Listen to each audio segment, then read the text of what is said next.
It's Fans Corner. Welcome to it, and thank you once again for making time for us. We've just watched Stellenbosch FC against Mamelodi Sundowns down at Moses Mabhida Stadium, the second leg of the MTN8 semi-final.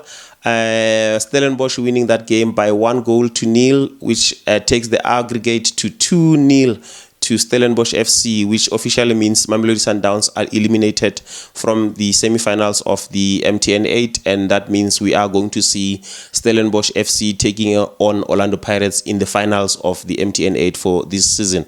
Now, before we go into the game itself, let's talk about crowd attendance. I always start with crowd attendance. It's a Sunday. We are not used to high volumes of attendance on a Sunday games. There are very few Sunday games that are well attended in South African football. And also, this game was played at a neutral venue. It's a home game for Stellenbosch, but it was played at Moses Mabhida Stadium. Obviously, none of these teams are from KZN, so we didn't really expect much crowd attendance, but it was an okay crowd attendance down at Moses Mabhida Stadium. And the reason why that game had to be played at Moses Mabhida, Stellenbosch had the venues in Western Cape were unavailable. Their normal home ground is undergoing some rehabilitation. The pitch is undergoing some rehabilitation. Their Athlone Stadium is also unavailable, also through some rehabilitation. And then the Cape Town Stadium, what they said is that there are some conflicting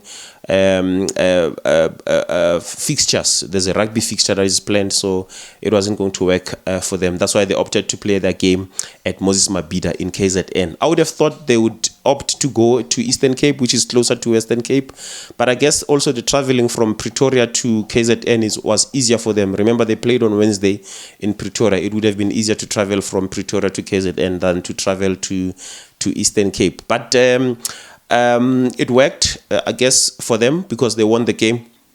Now, going into the game itself, we saw, I would have thought, because they had an away goal out in Pretoria, I would have thought they will come into this second leg and try to absorb the pressure and defend, and then try to break through counter attacks, and I thought that would be their game plan. But that's not what Steve Barker did.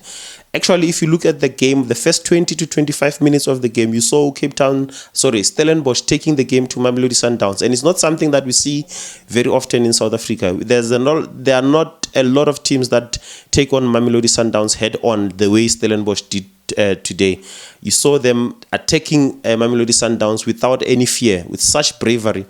And I think that is also new for Mamelodi Sundowns as well, because Sundowns are not used to teams coming at them. They are used to teams applying the low block, and then it's them trying to figure out how to break that block, and then that's how Sundowns usually. That's the kind of challenge that Sundowns are usually faced with. But now they are facing a team that is taking them head on.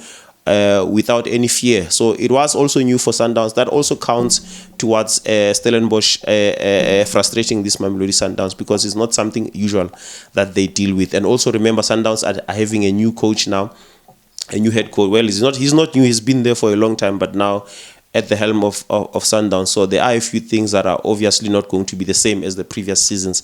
I looked at the lineup, the Mamelodi Sundowns lineup, and I thought to myself, this is a team that needs to score 2 goals at least to progress to the finals. Okay, if they had scored 1 goal and won by 1-0, it would go to penalties. But, Sundowns are not the kind of team that plays to go to penalties. I would have thought they would want to score 2 goals and bury the game and then go to the finals.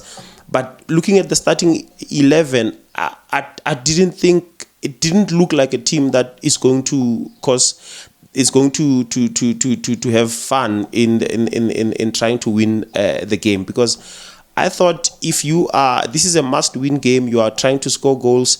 I would have thought they go, instead of Terence Mashego, we saw him being stretched off, through a muscle pull of some sort. I thought I would have preferred to start with Aubrey Modiba if it was a choice between Modiba and Mashego. We saw Aubrey Modiba coming in when Mashego got stretched off. And also, when Shalulile came on in the second half, you saw Mamelodi Sundowns attacking even much more stronger than they did in the first half. So I don't know what's happening, maybe with regards to the fitness of Peter Shalulile, but I would have preferred to start with him. I think I would have started with Peter Shalulile, but it is the Sundowns coaches who know what's happening in the training at Sundowns. But I think they got it wrong with the lineup. Themba Zwane came on this time around, started the game, unlike what they did on Wednesday. So I think it would have worked if Peter Shalulile had also started the game. But the other thing that I picked up from Stellenbosch is that they were so alert at all times. They never switched off. It was a completely different game compared to the Pirates and Cape Town City game, where you saw Cape Town City switching off at some point during the defense. So when you saw Stellenbosch, they were so alert, such that every time Sundowns tried to play some long balls, they would intercept. They made sure they would press Sundowns where they need to press them.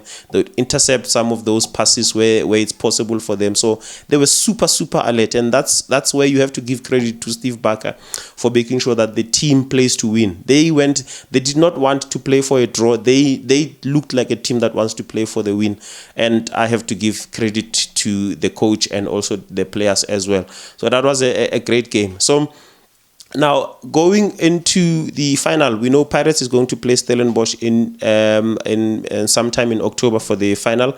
I think if I was Pirates, I would have preferred to play Mamelodi Sundowns, because we've seen what Sundowns and Pirates finals look like. It's an open book for them. It would have been an easier game to prepare for, I think.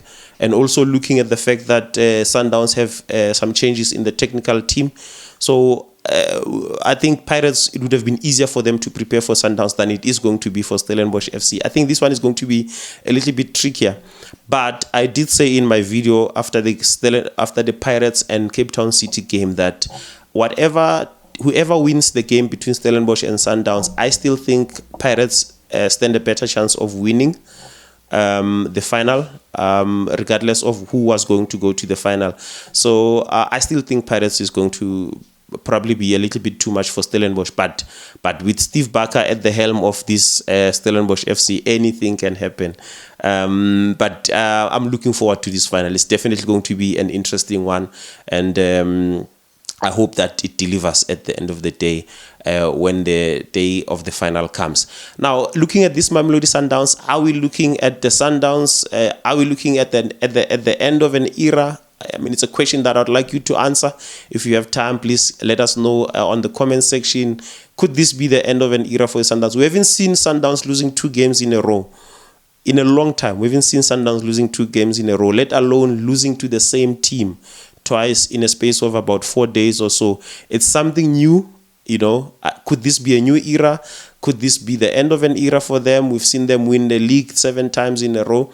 So we will see what happens in the league. But like I said in the previous video, if Pirates bring the same energy that they brought in the MTN8, if they bring that to the league, we are in for an interesting league. And also, if Stellenbosch also does the same, bring the same energy that they brought in the MTN8, if they bring that same energy to the league, then we are in for a very interesting league. And we need other teams as well to also bring in some serious energy. Then we are in for a serious Betway Premiership this coming season. This has been Fans Corner. Thank you once again for making time for us. Remember to subscribe and like, and also comment and let us know what you think about the games that we've been covering so far. Thank you so much for your time. We see you again next time.